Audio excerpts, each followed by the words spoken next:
मित्रांनो, मी आहे नीता आणि तुमचं खूप खूप स्वागत आहे आजच्या नवीन व्हिडिओमध्ये.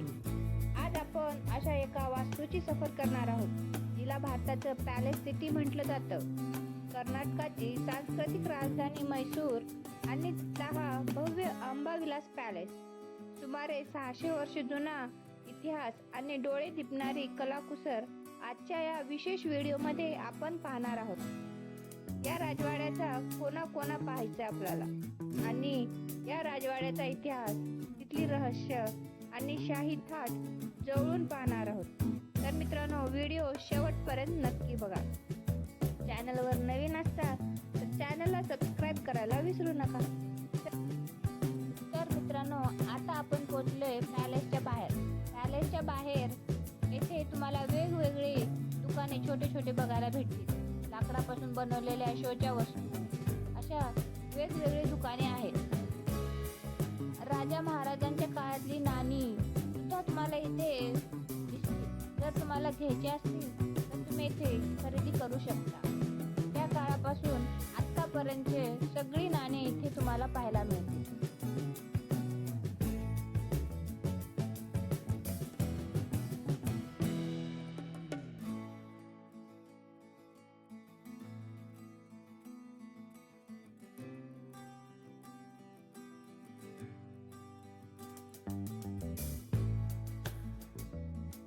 मैसूर पॅलेसचा इतिहास 14व्या शतकापासून सुरू झाला होता. तेव्हा हा राजवाडा लाकडी होता, पण 1897 मध्ये एका लग्नादरम्यान या लाकडी महालाला भीषण आग लागली होती. त्यानंतर महाराज कृष्णराजा वाडियार चौथे यांनी नवीन राजवाडा बांधण्याचे आदेश दिले. तुम्हाला माहिती आहे का, हा राजवाडा पूर्ण होण्यासाठी तब्बल 15 वर्ष लागली होती.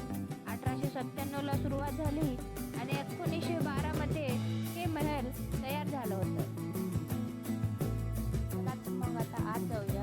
आत जाण्यासाठी पर पर्सन 100 रुपये तिकीट आहे. घ्यायचं, आतमध्ये जायचं. तुम्हाला माहिती आहे का, या महलाची रचना कोणी केली? ब्रिटिश आर्किटेक्ट हेनी अर्विन यांची रचना केली. हा राजवाडा म्हणजे हिंदू, मुस्लिम, राजपूत आणि गॉथिक शैलीचा एक अप्रतिम मिलाफ आहे, ज्याला इंडो सारसेनिका स्टाईल म्हटलं जातं.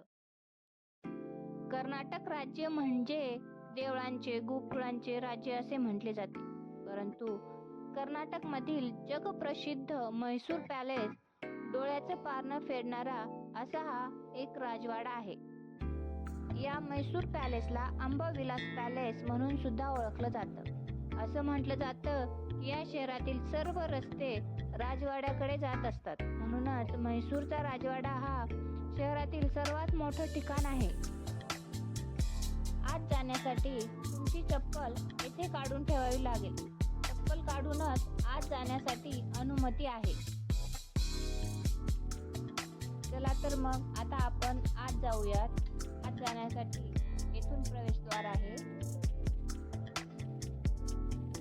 आत गेल्यानंतर हा राजवाडा डोळे भरून पाहून घ्यायचे.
तर सर्वात आधी कल्याण मंडप लागतो.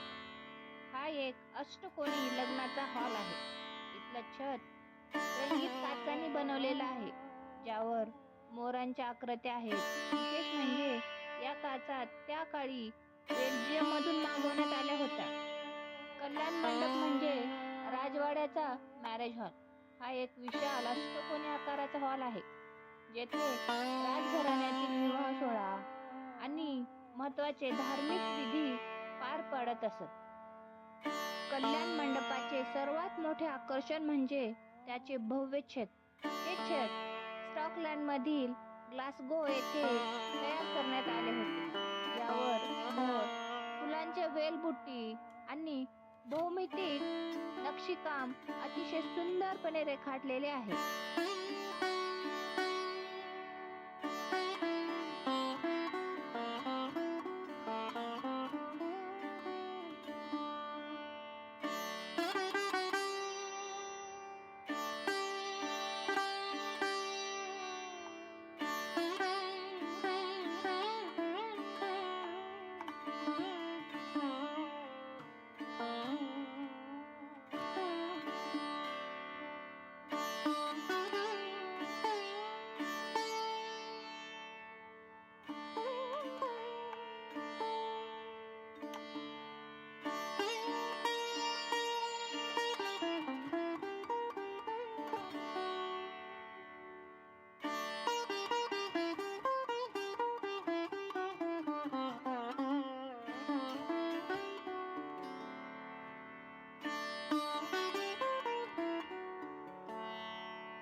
येथे तुम्ही पाहू शकता महाराजांच्या परिवारातील सर्व सदस्यांच्या फोटो आहेत. येथे जे लाल साडीमध्ये महिला दिसते ते महाराजाची मोठी बहीण होती. त्यांच्याच लग्नामध्ये या राजमहालाला आग लागली होती.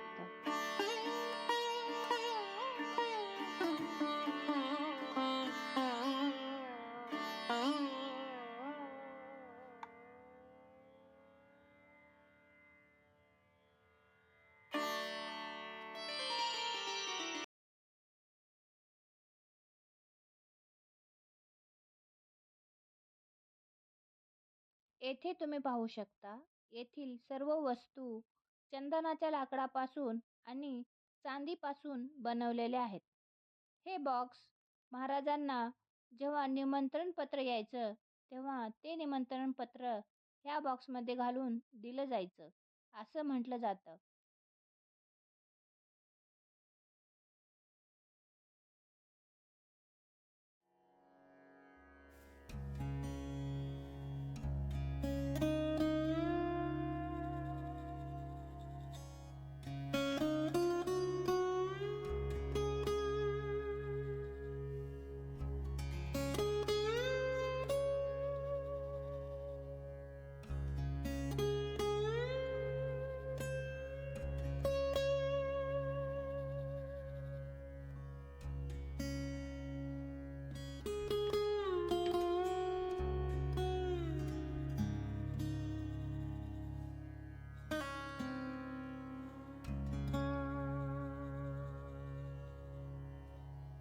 येथे पाहू शकता हे जे अंगण दिसत आहे, येथे राजा त्यांचे जे योद्धा होते त्यांच्या कुस्तीचा सराव ते येथे घेत असत असं म्हटलं जातं.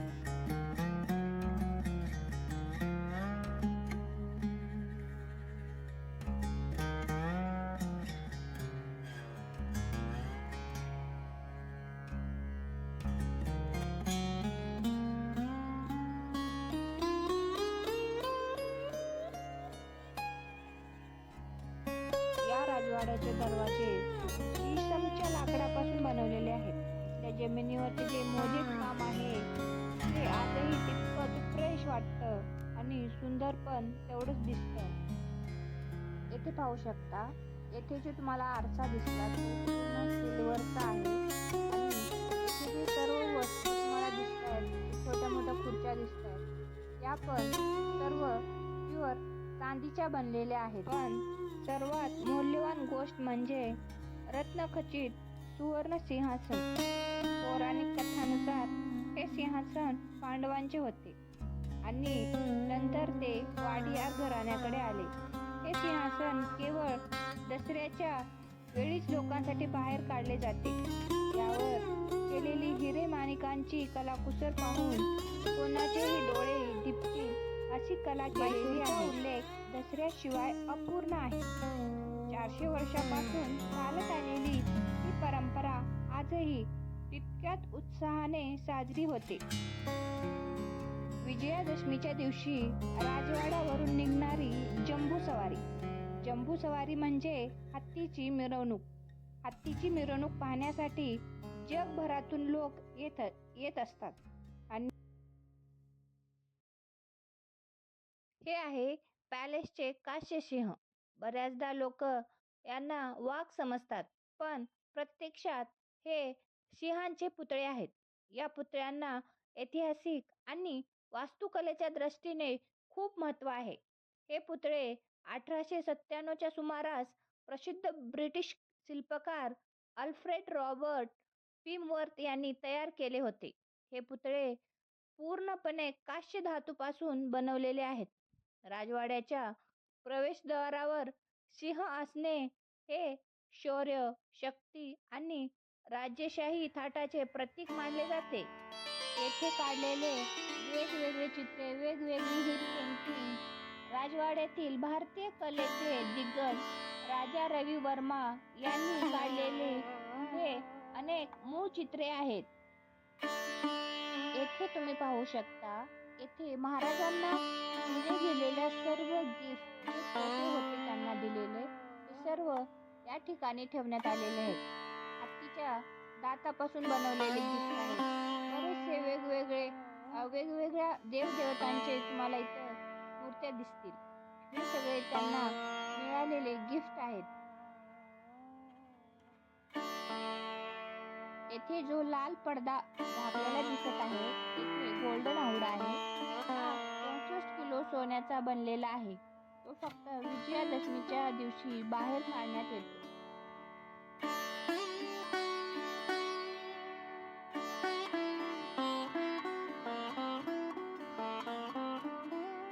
हा आरसा बघा, अतिशय सुंदर आहे.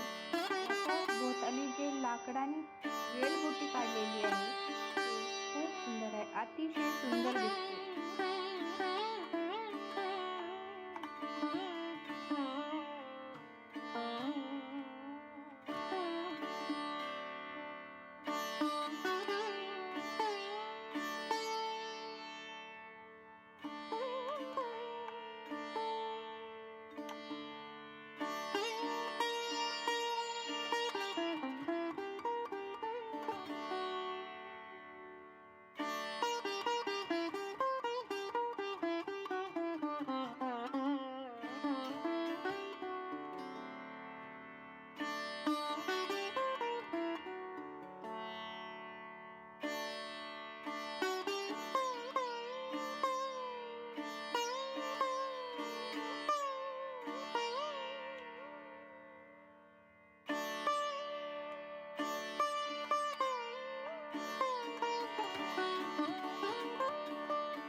इथे पाहू शकता, वाडियारचे राजा जे होते त्यांची ही मूर्ती आहे. असं म्हटलं जातं की महाराजांची हाईट खूप कमी होती.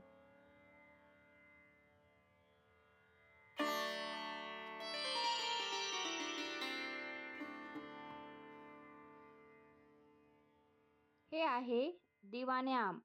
या दिवाने आमची सुंदरता एवढी आहे ना, ते बघून कोणाचे पण डोळे दिपतील. कधी न विसरणारी ही सुंदरता आपल्याला मनामध्ये रुजून घ्यायची.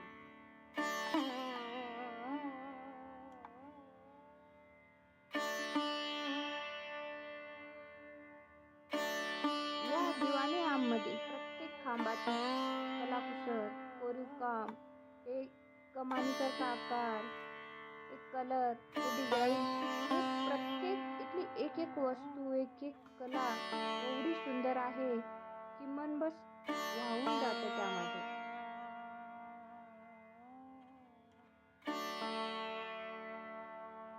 हा आहे पब्लिक दरबार हॉल. येथे महाराज सर्वसामान्य तिथल्या जनतेला विजयादशमीच्या दिवशी त्या सर्व लोकांची, तिथल्या जनतेची भेट घेत असत असे म्हटले जाते. वरती पाहू शकता, वरती छताला जे पेंटिंग केले आहे त्यामध्ये ब्रह्मा, विष्णू, महेश आणि चामुंडेश्वरी देवीची यांची पेंटिंग बनवलेली आहे.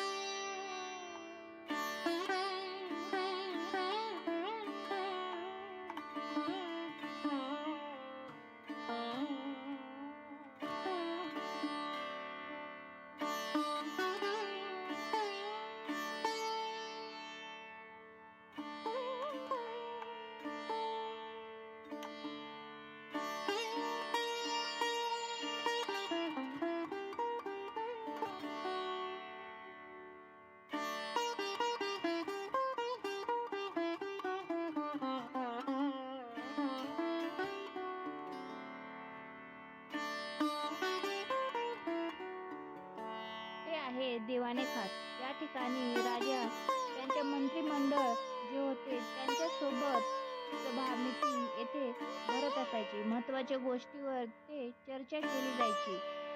या सभा मंडपाची सुंदरता एवढी आहे ना, फक्त बघत बसावं असं वाटतं. अशी सुंदरता तुम्हाला दुसरं कुठेच पाहायला मिळणार नाही. एवढं सुंदर काम, ते बारीक नक्षीत कोरीव काम खूपच सुंदर आहे. खूपच सुंदर आहे.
येथे सर्व हातीला सजवले जाणारे हातीचे पूर्ण सोन्याचे आभूषण आहेत. जेव्हा विजयादशमीच्या दिवशी जी मिरवणूक निघते त्या दिवशी हातीला सजवलं जातं. त्या सजावटीमध्ये हे सगळं ज्वेलरी हातीला घातली जाते. पूर्ण सोन्याची आहे ही. आता आपलं पूर्ण पॅलेस बघून झालेलं आहे. आता आपण बाहेर आलेलो आहे. बाहेर आल्यानंतर परत आपली चप्पल घालायची आणि बाहेर निघायचं. पॅलेसच्या पाठीमागं खूप सुंदर असं गार्डन आहे. तिथे जाऊया. हे गार्डन वेगवेगळ्या झाडांनी, वेगवेगळ्या फुलांनी सजलेलं आहे. खूप सुंदर सुंदर फुलं इथे तुम्हाला पाहायला मिळतील. मित्रांनो, म्हैसूर पॅलेस म्हणजे फक्त एक इमारत नाही, तर तो आपल्या पूर्वजांच्या कौशल्यांचा आणि वैभवांचा पुरावा आहे. जर तुम्हाला येथे यायचं असेल तर तुम्ही बेंगलोरहून बसने किंवा ट्रेनने सहज येऊ शकता. तुम्हाला हा सविस्तर माहितीचा व्हिडिओ कसा वाटला कमेंटमध्ये नक्की सांगा.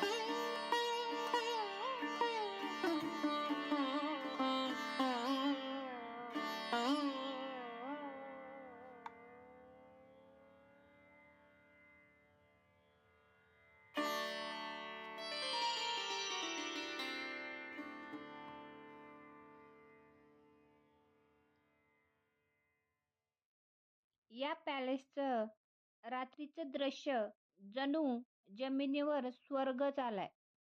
तब्बल 96,000हून अधिक बल्बांनी जेव्हा हा राजवाडा उजळतो तेव्हा तो सोन्यासारखा चमकू लागतो.